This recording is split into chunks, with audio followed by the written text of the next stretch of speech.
Dulu modalnya nggak besar sih. Yang besar itu beli peralatan ya. Kalau untuk modal bikin adonan cirengnya kecil, paling cuma beberapa, nggak sampai 200.000 dulu. Awalnya kan sedikit.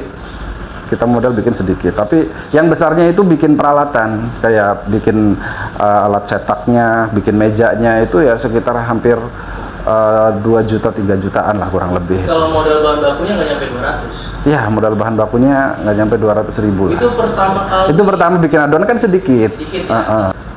Assalamualaikum warahmatullahi wabarakatuh. Perkenalkan, nama saya Rianto, saya pemilik dari usaha cireng khas Nabeda Rasa.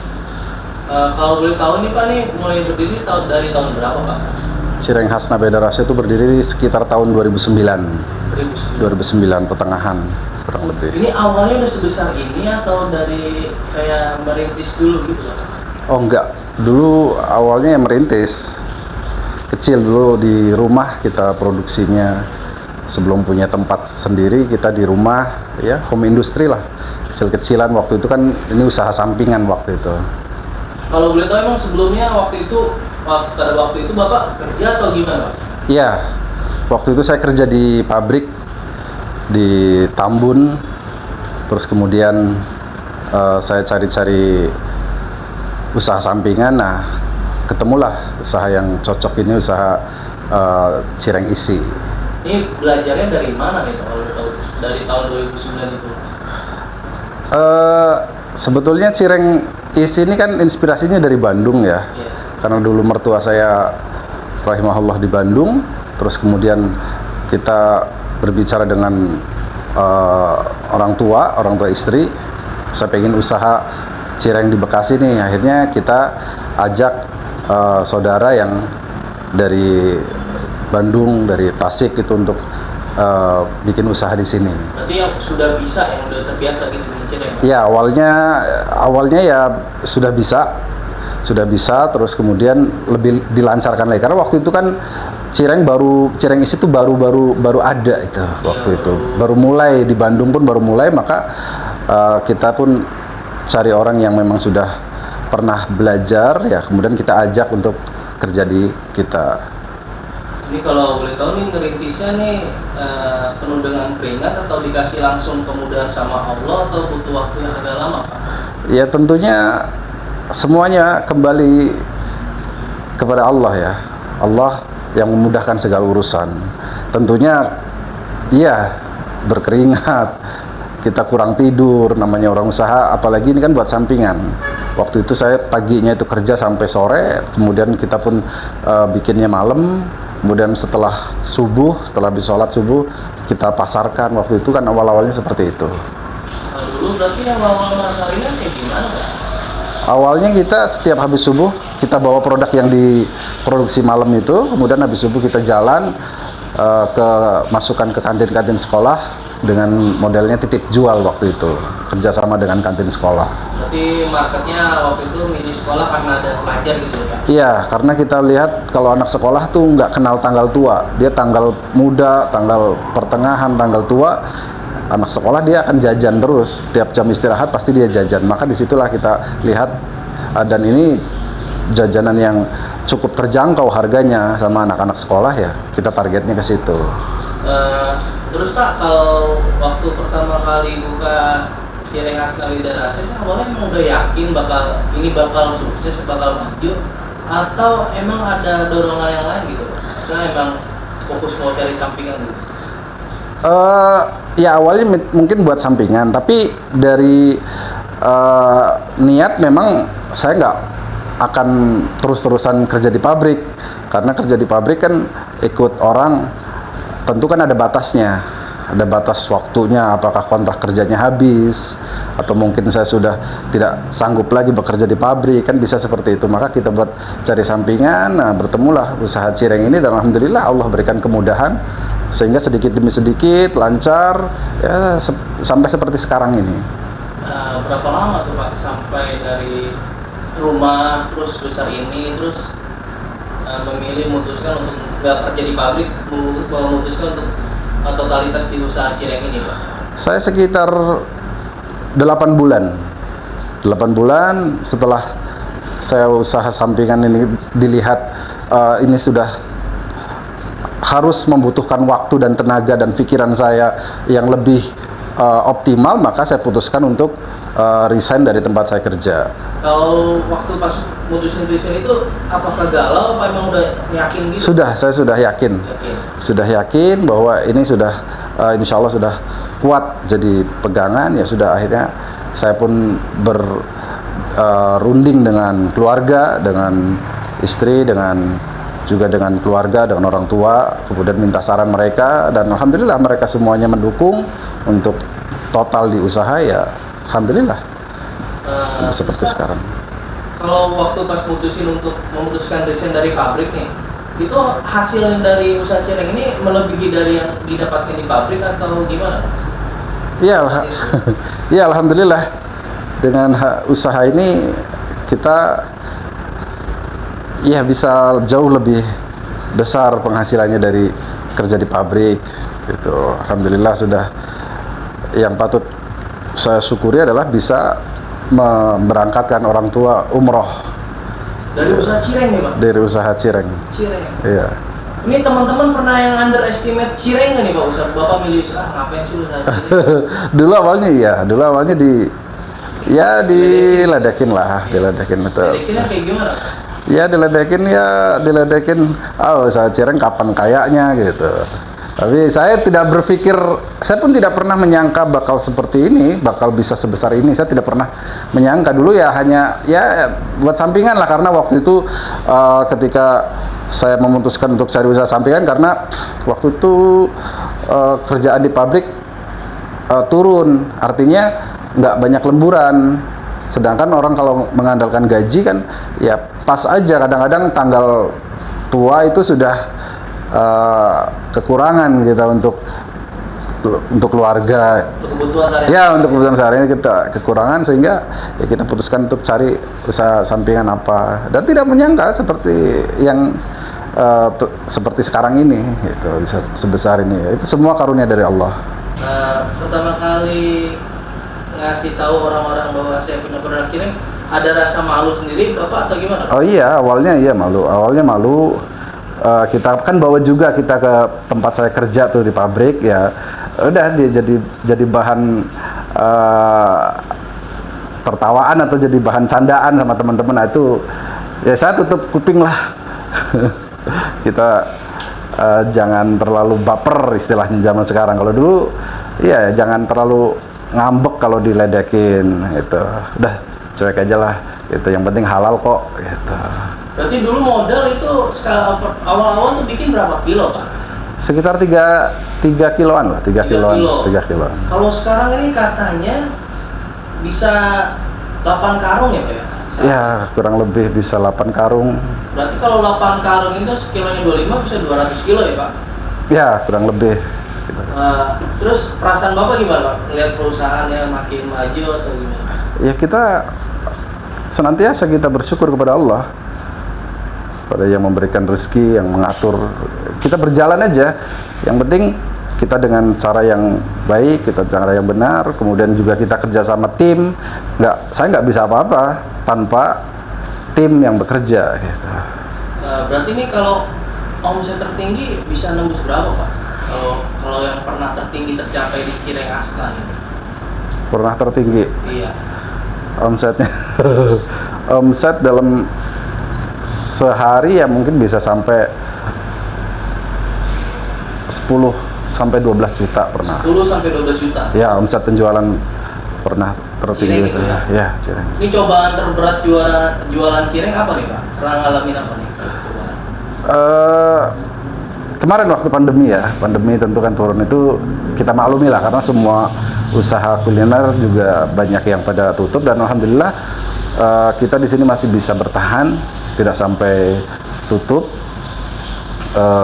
Adapun kendala yang terbesar ya kita permasalahannya itu kita pengiriman yang jauh, itu kendala yang besarnya itu. Karena marketnya sekolah di luar Bekasi ya Pak? Karena di Bekasi mungkin bisa kita ke cover, tapi yang di luar Bekasi jauh, itu sering terkendala, sehingga apalagi jalanan ke arah Jakarta itu macet, sehingga kita terkendalanya di situ. Sampai Jakarta Timur atau Jakarta Utara, Jakarta Selatan itu kita sering kena macet gitu. Itu kendalanya gitu. Sehingga kita mau memperluas lagi sulit karena kondisinya kemacetan yang luar biasa. Marketnya kan sekolah ya Pak? Iya, Pagi dikirim ya? Iya, harus pagi. Harus pagi. Berarti untuk awal-awal mulai ini pemasarannya di sekitar dulu ya Pak ya? Iya, tentunya ya.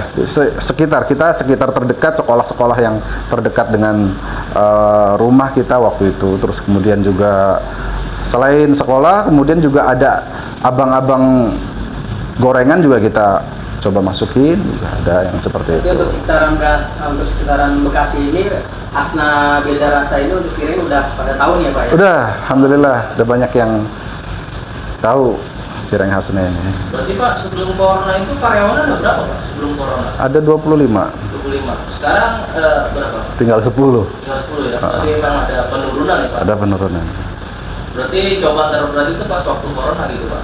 Ya. Orderan yang nggak ada sama sekali karena sekolah libur atau gimana Pak? Iya, karena sekolah libur kan nggak ada. Kemudian kita cari pasar baru. Cari pasar baru waktu itu ya satu-satunya pasar di online. Maka kita cari pasar dengan marketplace, kita masuk ke marketplace gitu, dengan cara dijual online seperti itu. Untuk kita maksimalkan di medsos, media sosial, Facebook ataupun Instagram, kita juga mainkan di situ. Jadi kalau pesan-pesan nih Pak buat anak muda yang pengen punya usaha tuh harus kayak gimana Pak? Anak muda harus kreatif. Apalagi di zaman sekarang ini sarana jualan itu sudah sangat-sangat mudah. Kita bisa menggunakan media sosial untuk memperkenalkan produk kita, terus kemudian kita bisa menjual di marketplace, terus kemudian kita semangat dan terus belajar. Sampai sekarang pun saya terus belajar karena masih banyak platform-platform jualan yang belum saya ketahui. Makanya saya terus belajar bagaimana cara jual di sini, cara jual di sini gitu. Karena memang sekarang zaman digital. Mau tidak mau kita harus masuk ke situ. Kalau tidak ya kita tertinggal. Dan anak-anak milenial, anak-anak zilenial ini luar biasa, mereka pengetahuan tentang digital luar biasa. Mereka itu harus bisa memanfaatkan itu dan semangat dan terus belajar, dan jangan pernah menganggap bahwa kita tuh terlambat. Dalam usaha nggak ada istilah seperti itu. Jadi kita harus memulai dan terus istiqomah terus. Kalau gagal tuh gimana? Gagal hal biasa. Saya gagal pun berulang kali. Dalam usaha sebesar ini pernah gagal juga? Iya, sebelum usaha ini kan saya ada beberapa sampingan yang lain. Usaha pakaian gagal, usaha sendal, jualan sendal gagal, usaha ada beberapa. Itu hal biasa, itu hal biasa. Itu cara ngilangin rasa takut gagal tuh ada tips dari Bapak nggak nih Pak kalau pengen usaha? Ya, pertama kita mohon kepada Allah agar diberikan kemudahan ya. Pertama itu, terus kemudian kita belajar dan kita lihat peluang. Sebenarnya peluang itu banyak.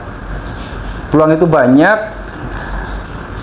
Kemudian kita tentukan, kita ambil satu peluang ini, kemudian kita fokus sampai, jangan ketika gagal baru sebulan, 2 bulan kemudian berhenti, jangan. Kita analisa apa yang menyebabkan gagal. Apakah karena produk kita belum dikenal, atau karena produk kita kurang diterima oleh masyarakat. Nah, itu perlu evaluasi di kita. Apa yang perlu diperbaiki. Kita ibaratnya sebagai penjual ini harus lebih aktif ya Pak ya? Betul, harus aktif. Karena sekarang tuh konsumen itu ingin dimanja, ya kan, ingin dimudahkan, sehingga kitalah yang menawarkan ke mereka. Dan salah satu kemudahan yang ingin mereka dapatkan, mereka ingin duduk aja di rumahnya, pegang HP, ya kan, lihat ini, oh ya nanti kirim ya, ya, gitu. Jadi kita betul-betul kita harus mengetahui itu, dan kita berusaha untuk bisa mengerjakan apa yang diinginkan oleh konsumen. Baik teman-teman yang budiman, barangkali ada teman-teman yang ingin bergabung bersama Hasna Beda Rasa untuk menjual produk kita. Kita juga menjual, selain cireng yang reguler yang biasa dijual di sekolah-sekolah, di kantin-kantin sekolah, kita juga punya produk yang dikemas ya, ini yang dibentuk frozen. Buat teman-teman yang punya toko frozen, yang ingin jualan cireng, dan cireng kita sudah terdaftar di BPOM dan juga sertifikat halal dari Kemenak juga alhamdulillah sudah kita dapatkan. Kemudian produk kita dijamin bermutu dan berkualitas dan dijamin aman insyaallah taala. Kalau pembelian di sini ada minimal order nggak Pak? Kalau datang langsung gitu Pak? Kalau datang langsung sih nggak, boleh sedikit. Tapi kalau dikirim ada minimum ordernya. Kalau datang langsung paling sedikit orang beli berapa, dalam hitungan rupiah berapa Pak? Dalam hitungan rupiah 10.000 juga kita layani. Asal datang sendiri? Asal datang sendiri ke sini. 10.000 kalau yang paling murah dapat berapa pieces Pak? Dapat sekitar 12 pieces. 12 pieces. Itu kalau orang ngejual 12 atau yang satunya lagi bisa dapat 14. 14. Nah, kalau rata-rata yang paling grade yang paling kecil tuh, nah itu di kantin-kantin ngejual di harga berapa? Di harga 1000-an. 1000-an. Kalau di luar mungkin kalau tempatnya berkelas yang kasih 500 masih bisa gitu. Ya. Terserah orang jual Pak. Yang biasanya ngikutin pasar sih. Kalau untuk yang cireng yang paling murah itu dijual 1000-an yang matangnya. Dari kita satunya tuh 700 rupiah. Boleh tahu nggak Pak kisi-kisi Pak? Dari customer Bapak nih yang di kantin-kantin paling banyak ngejual cireng Bapak dalam sehari bisa berapa Pak? Ada yang sampai 600 pieces. 600 pieces. 600 pieces. Misalnya itu 600, dia ngambil untungnya kotor kan 300. 300. 300 Ya. 600. Ya. Sekitar 1,8 ya?